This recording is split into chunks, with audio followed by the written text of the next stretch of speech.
वक्रतुण्ड महाकाय सूर्यकोटि समप्रभा निर्विघ्नं कुरु मे देव सर्वकार्येषु सर्वदा। सिलोई गांव का परिचय। सिलोई गांव का इतिहास गौरवमयी रहा है, जिसमें कई संघर्ष, त्याग व उपलब्धियों के मिश्रण से संपूर्ण रूप से फलीभूत होकर प्रभात गांव की ओर अग्रसर हैं।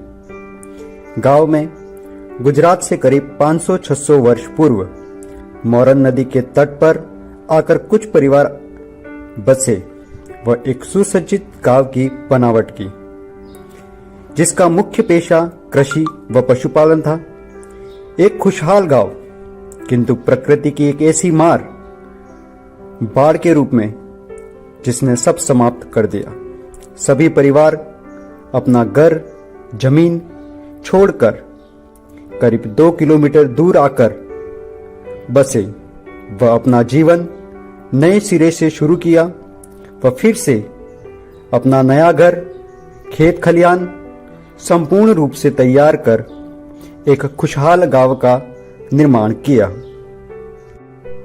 इस बीच 25-30 वर्ष की अवधि ही गुजरी थी कि माही कड़ना बांध के निर्माण होने से वो जनहित को देखते हुए एक बार फिर अपना घर, खेत सबका त्याग कर पुनः विस्थापित होकर वर्तमान में विगत 47 वर्षों से यहाँ पर निवासरत हैं।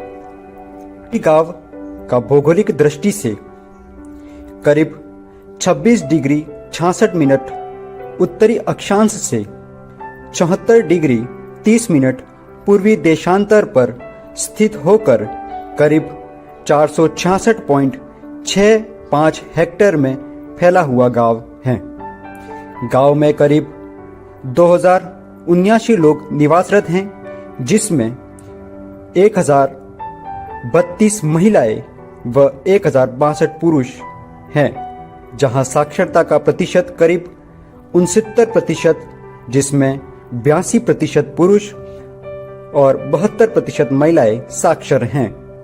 गांव में करीब 127 राजकीय कर्मचारी, 120 युवक विदेशों में रोजगाररत व 190 लोग देश के विभिन्न राज्यों में रोजगाररत होकर शेष गांव के लोग कृषि व पशुपालन पर निर्भर हैं।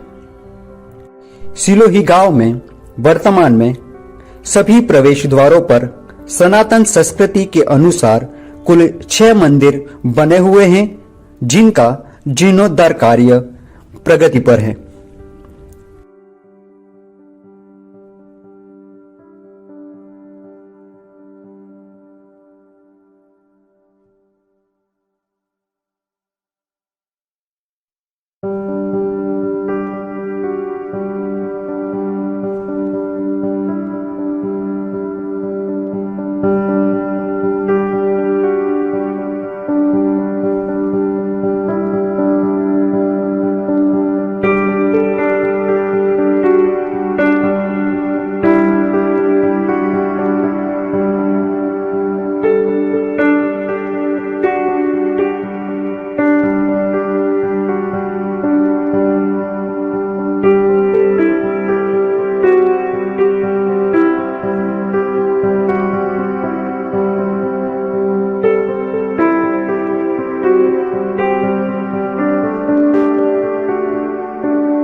सिलोही गांव में वर्तमान में विगत 5 वर्षों से प्रतियोगी परीक्षा व सामान्य परीक्षाओं की तैयारी हेतु सेवा के प्रयोजनार्थ सागर समाज हेतु ग्रामीणों द्वारा सर्व सुविधा युक्त एक वातानुकूलित अध्ययन केंद्र संचालित किया जा रहा है। गांव में ग्रामीणों की प्रेरणा से सर्व समाज का एक ही परिसर में आधुनिक, स्वच्छ व मनमोहक मोक्षधाम का निर्माण किया गया है। सिलोही गांव में विगत 47 वर्षों से ग्रामीणों द्वारा सर्व समाज हेतु पेयजल बाबत एक ही कुएं से हर घर नल कनेक्शन कर पेयजल की सुविधा सार्वजनिक रूप से दी जा रही है। गांव में ग्रामीणों द्वारा प्रकृति के संरक्षण हेतु बुजुर्गों के मार्गदर्शन से करीब 300 पौधों का रोपण किया है, जिसे प्रति रविवार युवाओं द्वारा टैंकरों के माध्यम से जल की व्यवस्था की जाती है। बुजुर्गों के मार्गदर्शन से युवाओं को प्रोत्साहित कर संघ के माध्यम से भविष्य में 1000 पौधों का नवरोपण का अभियान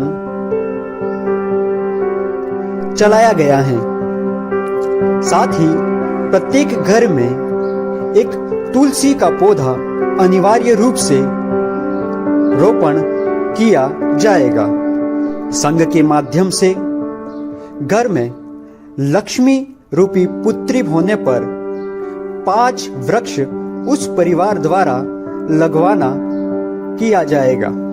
साथ ही बुजुर्गों के मार्गदर्शन से इस वर्ष गांव में 5 मंदिरों के जीर्णोद्धार व उनकी प्राण प्रतिष्ठा करवाई जाएगी। इधर युवा सेवा समिति के माध्यम से सर्व समाज के प्रतिभाशाली विद्यार्थियों, नवनियुक्त कर्मचारी, समाज सेवियों, व्यवसायियों, भामाशाहों को सम्मानित कर उनका मनोबल बढ़ाया जाता है।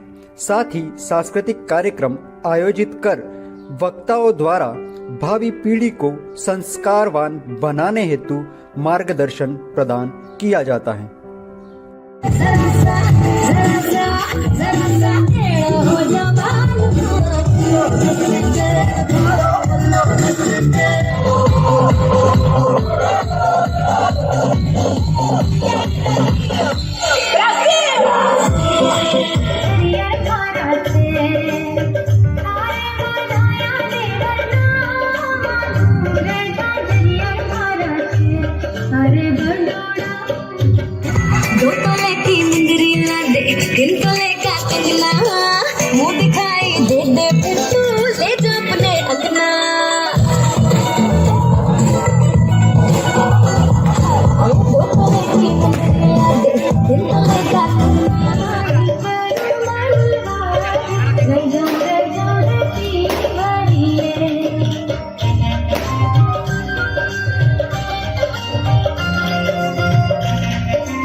सिलोही गांव में हमेशा समस्त प्रकार के त्योहार सामूहिक रूप से एक ही स्थल पर सर्व समाज द्वारा बड़े हर्षोल्लास से मनाए जाते हैं।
में पशुपालन मुख्य व्यवसाय के रूप में, अतः वर्तमान में करीब 6 डेयरियों के माध्यम से प्रतिदिन करीब 2000 लीटर दूध देश के विभिन्न राज्यों में भेजा जाता है।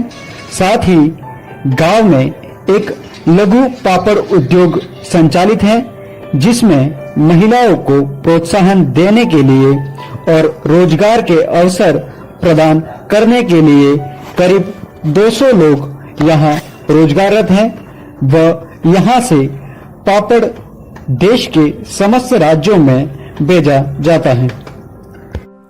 सिलोही गांव में राष्ट्रीय स्वयंसेवक संघ का इतिहास। सिलोही गांव में राष्ट्रीय स्वयंसेवक संघ के सैकड़ों सक्रिय कार्यकर्ता कार्यरत हैं।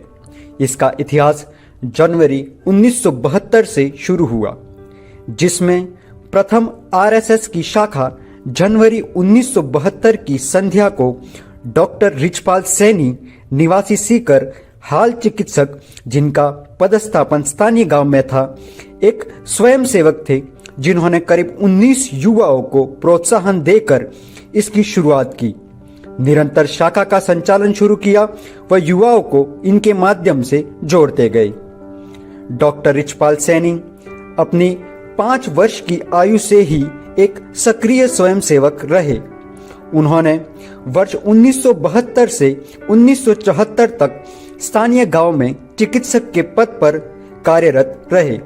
वर्ष 1977 से 1984 तक अलवेर, अजमेर, झुंझुनू व सीकर जिले में पदस्थापित रहे, जहां सीकर जिले में श्री कल्याण चिकित्सालय जिला अस्पताल में विभागाध्यक्ष भी रहे। वह वर्ष 2010 में जिला आयुर्वेद अधिकारी के पद से सेवानिवृत्त हुए। इस बीच वह निरंतर इन जिलों में अपने दायित्व का संपूर्ण त्याग से निर्वहन करते हुए संघ का कार्य करते रहे।